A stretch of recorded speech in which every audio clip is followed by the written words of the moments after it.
Hey, good morning. Welcome back again to my channel.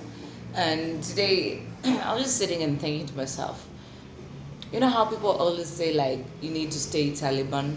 I don't know if people really understand what staying Taliban actually is and how much, how much damage it actually does. As humans, we have somehow thought to ourselves that if we alienate our feelings, that somehow we're going to be superheroes. Who lied to you like that? Eh? There's nothing as good and as sexy and as admirable as somebody who understands their feelings and is not scared of showing them. Human emotions are there for a purpose, okay? And you numbing them up, it might be a survival skill. I mean, could be a way of you getting off of stuff, but you numbing up things doesn't actually take away the pain or take away the impact they have in your life. What it does, it just pauses it for a bit until you're able to address them. So instead of say Taliban, no, we don't feel this, we don't. It's a lie. It's the biggest lie that has been told. And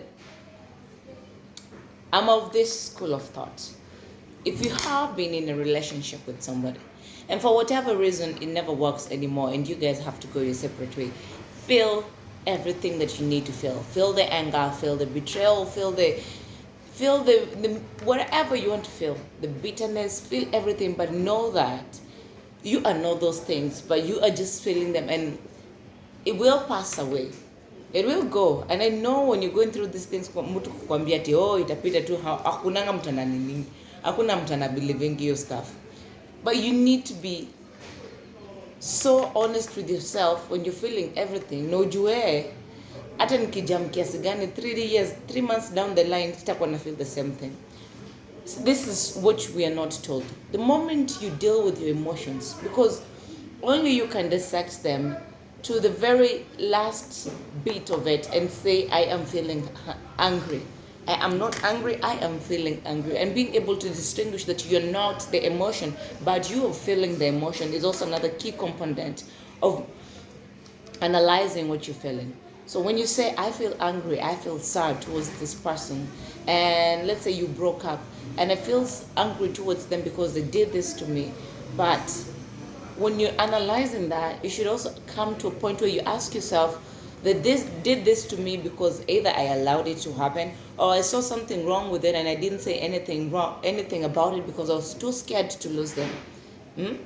And this is one thing that keeps a lot of people in relationships, and it beats me all the time. I'm not saying I'm perfect or I know the best way to kutoka kwa situation, but juzi nimesikia kuna best yangu fulani alikuwa anapeana story mahali. Someone she knows amekaa kwa marriage ya 10 years na hizi miaka zote 10 amekuwa kipigwa, and the reason why she stayed in the marriage is because of the kids. You see, this is the bit we parents like to lie to ourselves about. Now whatever we do, we stick we tunabaki kwa very bad situations because tunataka kusema tunaifanya for the kids. What we don't realize is the kids see everything, and against their better judgment they know. It's just that because they're kids, they feel like their voices cannot be heard or they will be dismissed. Wanaona kile inafanyika kwa nyumba through and through. Your time zote unapigwa, they know. Until we stop looking at kids as very dumb people or people who don't have a mind of their own, we will still keep tutaendelea kwa inflicted traumas nye sisi wenyewe tulipitia. I would urge that we look at them as individuals we can talk to. One that are able to analyze the environment, see what's going on, and be able to come with a decision or with a what? They would know what is happening around them. So until we have these conversations with our kids, kuna vitu zingine zitakuwa ngumu hapa hivi mbele. And about violence, I don't know. I am not for violence in whatever it is the situation nimefanyika. Violence in a family setup is, personally, I have not seen it, but kids shouldn't be the reason why you stick around. 10 years is one too many years to be abused in a marriage. And the fact that I think it gets to a point when you've been beaten too many times, you normalize it in your head. You think it's normal. It's not. It's not. And that was just besides the point. So, history ya kukaa gaidi, mujichoche tu to some level, lakini mujue haiko sustainable. Just deal with your feelings however you feel, cry if you must. There's nothing, and biggest reminder in this video is there's nothing wrong with expressing human emotions. There's nothing wrong with feeling human emotion. There's nothing wrong to it. So, and there's no medal anyone is going to be given kwa sababu they were too numb to feel shit. Or they were too I don't care to get hurt. That's nonsense. Munadanganya huku hivi nje na kina nani?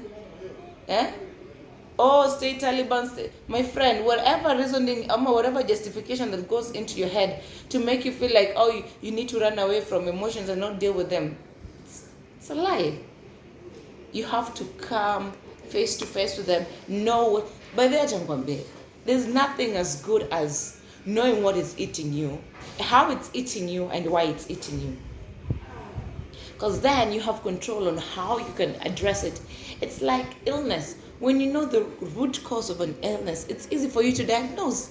But when you're just treating symptoms, you really can't diagnose exactly what is causing this, sickness. Oh, naumwa na kichwa, naumwa na nini, my friends, na kumeza painkillers labda ni remedy ya hiyo. Lakini kama hujaisort, kama ni kitu inarioka, kama hujaisort, usipoenda kwa daktari, you can end up being sick and die. So, I'm of the belief, and whoever believes in the Taliban way, maybe it works for you. And the reason why I do my videos is because I want to bring a very different perspective to the way of life, on how we see life. And everybody's just to see how they choose to see it. I mean, it's their own. It's true to them. It couldn't be the overall truth, but it is true to them. But what I think about every time people say, oh, stay Taliban, it's the biggest undoing to our own selves. And until you're able to look at it from that point, you won't realize it. You will be thinking it's a point of flexing. But really, you're just doing yourself injustice.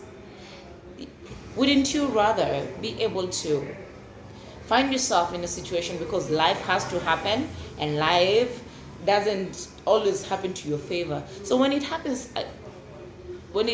not in your favor, do you stay angry, or do you numb yourself, or do you just go back and assess the situation? And hii kwa situation inakwanga shida. Hakuna mtu anataka kufanyia kazi, hakuna msee anataka kukubali ati oh shit, siko najua stuff hapo, ama vitu zimeenda wrong juu yangu. People don't want to be accountable to the part that things go wrong. So the easiest way is to numb up, go drink yourself to death. Unakunywa lakini hiyo usiku unasahau, kesho unakumbuka shida zako. I wish we can build the courage to know that when things happen, it's not like we are too unique, they're not supposed to happen to us. Imesha happen, ni maisha. Hakuna ideal situation yenge happen kukufavor, should have, could have, no. They're not there. It has happened how it has happened. So you either choose to get stuck up in replaying a situation, how perfectly it would have favored you, or accept this is how it has actually happened. How do I move forward from this? Okay? How do I move forward from this? That way your brain starts finding solution, If it's taking care of your emotions, take time out.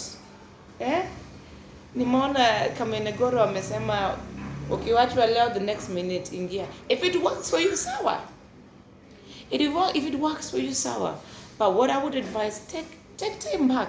See what was the lesson you were supposed to learn in the things not going right? Okay? Historia, band-aid. We're just always putting band-aid on things and not treating the wound. Band-aid. she may have her own reasoning why that works. And for her, either there are people who can move on so fast because by the time it gets to them moving, they've already left kitambo. Maybe that works for her. But kama wewe ni mtu uliingia na kichwa yako yote na ukawachwa na bado una struggle kuachika, take your time to go over your emotions, everything that you're feeling, analyze them, and in your own time, when you're ready to see somebody else, go do it. Don't do it because it works for the ukiwachwa saizi oge ingia market. This mob thinking process, it can be very damaging if you don't know the kind of person and you are and how you deal with issues.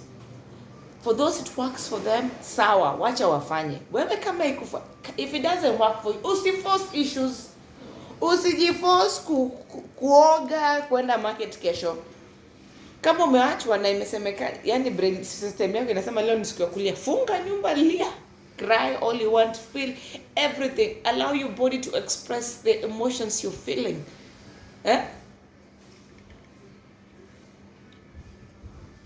Allow yourself to just take in everything that has happened for a moment. There's nothing wrong with that. There's nothing wrong with you assessing your emotions and taking a month or 2 or 1 year before you get into another relationship or see somebody else.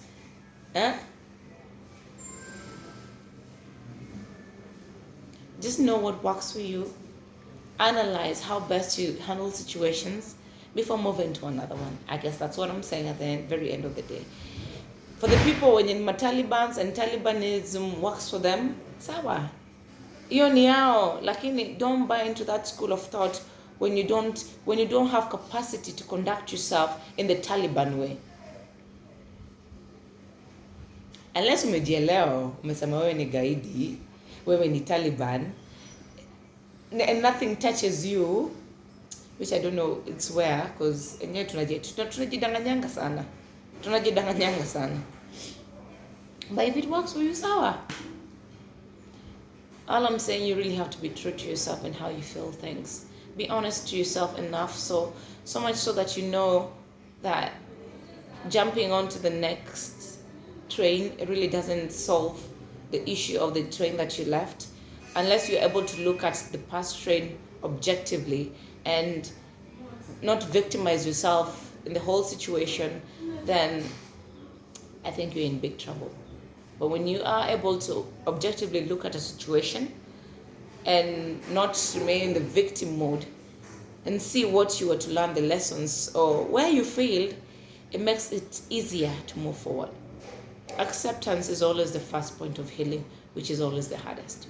We humans have a tendency of fighting or having a better situation on how that shouldn't have happened to us, in as much as it has already happened. So whatever it is that you do, know that it's very okay for you to sit down with your emotions, analyze them before doing anything that is life altering. If you're not a Taliban, you're just not a Taliban. Don't force issues. But if you're a Taliban and that's your MO and it works for you, well and good. All in all, at the end of the day, you shouldn't lie to yourself in any level just because you want to look the part. You're not saving face for anyone when it's you who's feeling everything. Tusijidanganye hapa nje, tusijidanganye tafadhali. Tunajua the moment you lock those doors and you're all by yourself, you can't run away from yourself. So be honest with that person that sits alone when the whole world has been shut out. That person, huyo ndo awe guide yako, anakuambia what to do. When you sit right with that person and you're able to have a conversation with that person, it's easier for you to deal with things. So until next time, I hope it helps. Let's quit lying to ourselves about things. And remember, our human emotions is what makes us human. Our vulnerability as a species is what makes us unique. Let's not downplay it. Bye.